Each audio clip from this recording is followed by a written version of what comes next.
Se dy turistët janë vrarë me plumba pas koke.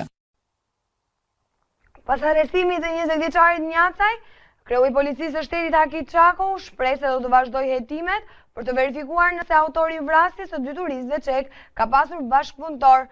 Ndërkohë në një postim në Facebook, ministri i Brendshëm Tahiri falenderon forcat e policisë dhe banorët e Dukagjinit, ndërsa shprehet se personi i arrestuar ndoshta duhet ishte në burg për krimet e mëparshme.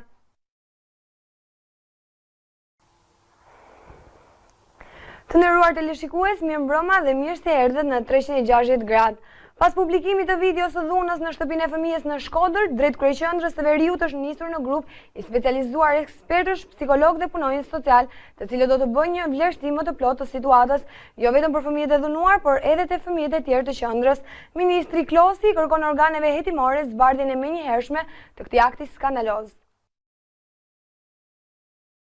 Pas publikimit të videos së dhunës në shtëpinë Të nderuar teleshikues, mirëmbrëma dhe mirë se erdhët në 360 gradë. Ministri i Jashtëm Dimitër Bushati priti sot një takim homologun e tij grek Nikos Kodzias, me të cilin diskutuar problemet me të cilat mund të konsiderohen të mbetura pezull nga e kaluara. Në konferencën e përbashkët për shtyp, dy ministrat shprehën vullnetin për zgjidhjen e këtyre çështjeve. Kodzias është takuar gjithashtu edhe me zyrtar të lartë të shtetit shqiptar.